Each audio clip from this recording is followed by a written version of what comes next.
Hello everyone, welcome to our YouTube channel SSP Education. आज हम Urdu alphabet के बारे में पढ़ेंगे। हरूफ तेज़ी। जिस तरह हिंदी के अल्फ़ाबेट को वर्णमाला कहा जाता है, ठीक उसी तरह उर्दू के अल्फ़ाबेट हरूफ तेज़ी कहलाते हैं। हरूफ तेज़ी में कुल 36 लेटर्स होते हैं। तो आइए आज हम इन लेटर्स के बारे में गौर फरमाते हैं।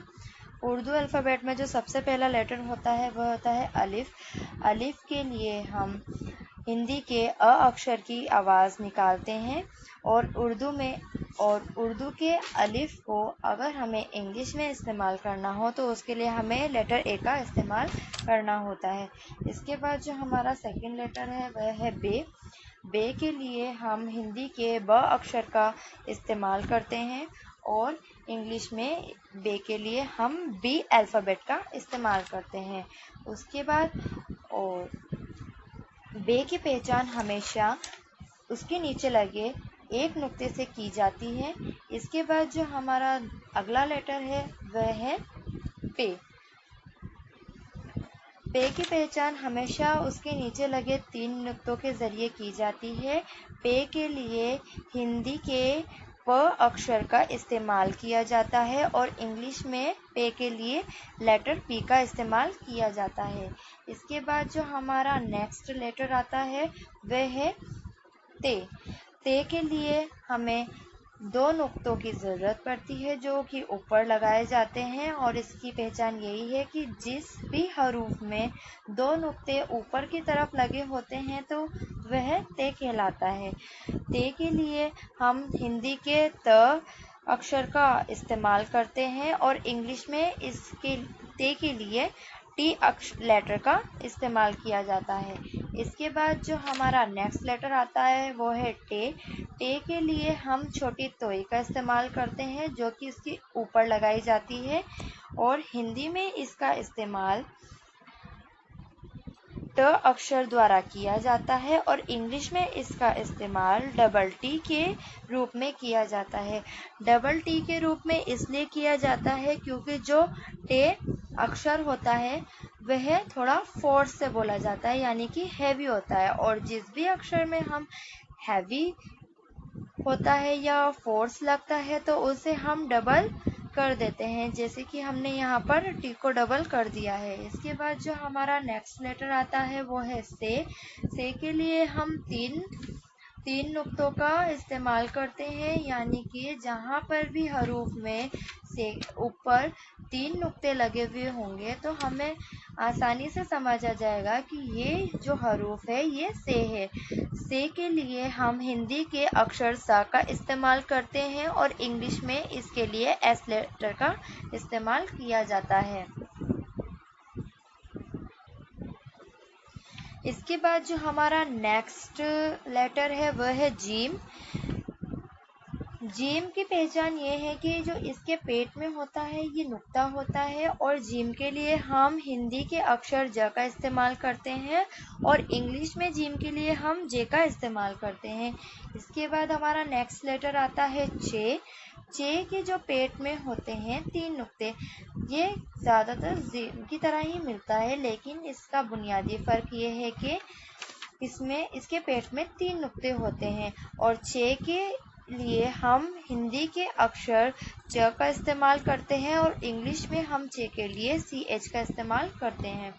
इसके बाद हमारा जो नेक्स्ट लेटर है वह है हे हमेशा खाली रहता है, इसके आसपास या बीच में कोई सा भी नुक्ता इस्तेमाल नहीं किया जाता है। हे के लिए हम हिंदी के अक्षर ह का इस्तेमाल करते हैं और वहीं हम इंग्लिश में इसके लिए एच लेटर का इस्तेमाल करते हैं। इसके बाद जो हमारा नेक्स्ट लेटर है वह है खे। खे के लिए हम हिंदी इसका जो नुक्ता होता है वह इसके ऊपर लगाया जाता है और इसका जो प्रयोग है वो हम हिंदी के ख अक्षर द्वारा करते हैं और इंग्लिश में इसका इस्तेमाल के एच या फिर एक्स के द्वारा किया जाता है। इसके बाद जो हमारा अगला लेटर है वह है दाल। दाल के लिए हम हिंदी के द अक्षर का इस्तेमाल करते हैं, वहीं हम इंग्लिश में दाल का इस्तेमाल डी लेटर से करते हैं। इसके बाद जो हमारा नेक्स्ट लेटर आता है वो है डाल। डाल, यहाँ पर दाल की पहचान ये है कि दाल जैसा बनाकर उसके ऊपर तोय लगा दी जाती है तो ये दाल बन जाता है। डाल के लिए हम हिंदी के अक्षर ड का इस्तेमाल करते हैं और इंग्लिश में इसके लिए डबल डी का इस्तेमाल होता है, क्योंकि यह भी जो अक्षर है वह बहुत हैवी है और हैवी के लिए हम हमेशा चीज़ों को डबल कर देते हैं। इसके बाद जो हमारा नेक्स्ट लेटर है वह है जाल। जाल की पहचान ये है कि उसके ऊपर एक नुक्ता होता है और इसे हिंदी के ज अक्षर से पहचाना जाता है और इंग्लिश में इसे जेड से लिखा जाता है। इसके बाद हमारा नेक्स्ट लेटर है र। रे के लिए हम हिंदी के र अक्षर का इस्तेमाल करते हैं और इंग्लिश में इसे लेटर आर से लिखा जाता है। इसके बाद हमारा जो नेक्स्ट लेटर आता है वो है रे। रे की पहचान ऐसे होती है कि इसके ऊपर छोटी तोय लगी जाती है और इसे हिंदी के अक्षर रे से लिखा जाता है और उर्दू में इसके लिए डबल आर का इस्तेमाल किया जाता है, क्योंकि इसमें भी इस हरूफ को यानी कि लेटर को बोलने में भी हमारी जीभ को फोर्स लगाना पड़ रहा है, इसलिए हम इसमें डबल आर का इस्तेमाल करेंगे। इसके बाद हमारा नेक्स्ट लेटर आता है जे। जे की पहचान के लिए हम इसके ऊपर देखते हैं कि इसके ऊपर एक नुक्ता लगा होता है। जे की आवाज हिंदी के ज अक्षर से निकाली जाती है और इंग्लिश में इसे जेड से लिखा जाता है। इसके बाद हमारा जो नेक्स्ट लेटर है वो है जे, जिसे कि झे भी कहा जाता है। इसके ऊपर 3 नुक्ते लगे होते हैं। इसकी जो लिखावट है यानी कि जो इसके लिखने का तरीका है वह बिल्कुल सेम ऊपर वाले जे की तरह होता है, यानी कि कैसे जब हम इसे हिंदी में लिखते हैं तो ये वाला जे और ये वाला जे दोनों सेम होता है, लेकिन अगर हम इसे उर्दू में लिखते हैं तो इस वाले जे में 1 नुक्ता होता है और दूसरे वाले जे में 3 नुक्ते होते हैं और इसे जे और झे बोला जाता है। जे को इंग्लिश के अक्षर जेड और एच से लिखा जाता है। इसके बाद हमारा नेक्स्ट जो लेटर है वह है सीन। सीन के लिए हम हिंदी के स अक्षर का इस्तेमाल करते हैं, वहीं हम इंग्लिश में सीन के लिए एस लेटर का इस्तेमाल करते हैं। इसके बाद आता है हमारा शीन। शीन और सीन में बुनियादी फर्क ये है कि शीन जो होता है उसमें 3 नुक्ते लगे होते हैं और इसकी आवाज श होती है, जो कि हिंदी के अक्षर श से निकाली जाती है। अगर हमें इसे इंग्लिश में लिखना हो तो हम इसके लिए एसएच लेटर का इस्तेमाल करते हैं। इसके बाद हमारा नेक्स्ट लेटर है स्वाद, यानी कि साद। इसे हम साद और स्वाद दोनों कह सकते हैं। स्वाद के लिए हमें हिंदी के स अक्षर का इस्तेमाल करना होता है और हम अगर इसे इंग्लिश में लिखें तो इसके लिए हमें लेटर एस का इस्तेमाल करना होता है। इसके बाद जो हमारा अक्षर है वह है ज्वाद। ज़्यादातर लोग इसे द्वाद भी बोलते हैं, लेकिन उनका वो तरीका गलत है, जबकि इसे ज्वाद बोला जाता है और इसकी जो आवाज है वो हिंदी के ज अक्षर से निकलती है और इंग्लिश में इसे जेड से लिखा जाता है। जेड से इसलिए लिखा जाता है क्योंकि ज के नीचे जो बिंदी लग रही है यही इसके जेड होने का वजह है, यानी कारण है। इसके बाद हमारा जो नेक्स्ट लेटर है वह है तोय।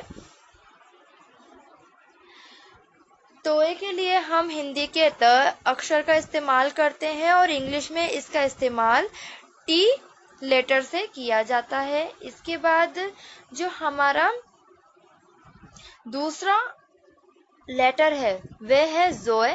जोय और तोय में एक बुनियादी फर्क ये है कि ये लिखा तो तोय की तरह जाता है, लेकिन इसके ऊपर इस नुक्ते की वजह से इसे जोय कहा जाता है और इसका जो इस्तेमाल होता है हिंदी के अक्षर ज से किया जाता है और इसके लिए भी हम इंग्लिश में अल्फ़ाबेट जेड का इस्तेमाल करते हैं। इसके बाद जो हमारा नेक्स्ट लेटर आता है वह होता है एन।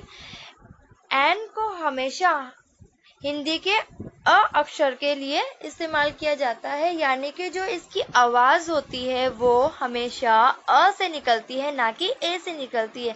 ज्यादातर लोग एन में ये गलती करते हैं कि उसे एन बोलते हैं तो उसके लिए ए एनक वाले का इस्तेमाल करें, लेकिन ऐसा नहीं होता। ये तरीका बिल्कुल गलत है। हमेशा से हमें ये चीज याद रखनी है कि अगर एन आया है तो उसके लिए हिंदी का अक्षर अ का इस्तेमाल होगा, और इंग्लिश में इसके लिए लेटर ई का इस्तेमाल होता है। इसके बाद जो हमारा नेक्स्ट लेटर है वह है गेन। गेन और एन में एक बुनियादी फर्क ये है कि गेन जो होता है उसके ऊपर एक नुक्ता होता है, जिसकी वजह से ये गेन कहलाता है। गेन में हिंदी के ग अक्षर का इस्तेमाल होता है, और इंग्लिश में इसके लिए दो लेटर्स यूज होते हैं, एक तो होता है जी और दूसरा होता है एच। इसके बाद हमारा जो नेक्स्ट लेटर है वह है फे। फे की पहचान हमेशा उसके ऊपर लगे एक नुक्ते से की जाती है, और इसको हिंदी के फ अक्षर से इस्तेमाल किया जाता है। इसके बाद इसका जो इंग्लिश में जो इसका रूपांतरण के लो या लिखावट के लो तो उसके लिए हम यूज करते हैं एफ का। इसके बाद जो हमारा दूसरा लेटर आता है वो है काफ। इसे हम काफ बोलते हैं या फिर छोटा काफ बोलते हैं। अब जो इसकी आवाज है वो हलक से निकाली जाती है, और इसे हिंदी अक्षर क का इस्तेमाल होता है। इस अक्षर का इस छोटे काफ के लिए हमेशा हिंदी के क अक्षर का इस्तेमाल होता है, और इंग्लिश में इसे क्यू से लिखा जाता है। इसके बाद जो है हमारा नेक्स्ट लेटर आता है काफ, जिसे बड़ा काफ भी कहते हैं और सिंपल काफ भी कहते हैं। इसके लिए हिंदी के सिंपल क का इस्तेमाल होता है, और इंग्लिश में इसके लिए के का इस्तेमाल होता है। इसके बाद जो हमारा नेक्स्ट लेटर है वह है गाफ। गाफ और काफ में बुनियादी फर्क ये है कि जो गाफ होता है उसके ऊपर एक जबर जैसी आड़ी लाइन होती है, और इसे हम इसका जो इस अक्षर का इस्तेमाल है इसके लिए हम हिंदी के ग अक्षर का इस्तेमाल करते हैं, और इंग्लिश में इस अक्षर के लिए जी लेटर का इस्तेमाल किया जाता है। इसके बाद जो हमारा नेक्स्ट लेटर है वह है लाम।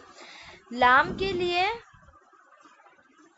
के लिए हम हिंदी के अक्षर ला का इस्तेमाल करते हैं, वहीं हम इंग्लिश में इसके लिए एल लेटर का इस्तेमाल करते हैं। इसके बाद हमारा नेक्स्ट लेटर आता है मीम। मीम के लिए हम हिंदी में म अक्षर का इस्तेमाल करते हैं, और हम इंग्लिश में इसके लिए एम लेटर का इस्तेमाल करते हैं। इसके बाद आता है हमारा नून। नून की जो पहचान है वो ये है कि ये गोल होता है और इसमें पॉइंट होता है, यानी अंदर एक नुक्ता होता है जिसे नून कहा जाता है। इसके लिए हम हिंदी के अक्षर न का इस्तेमाल करते हैं, और इंग्लिश में इसके लिए एन का इस्तेमाल होता है। इसके बाद जो नेक्स्ट लेटर है वो है वाव। वाव के लिए हमेशा हम हिंदी के व अक्षर का इस्तेमाल करते हैं,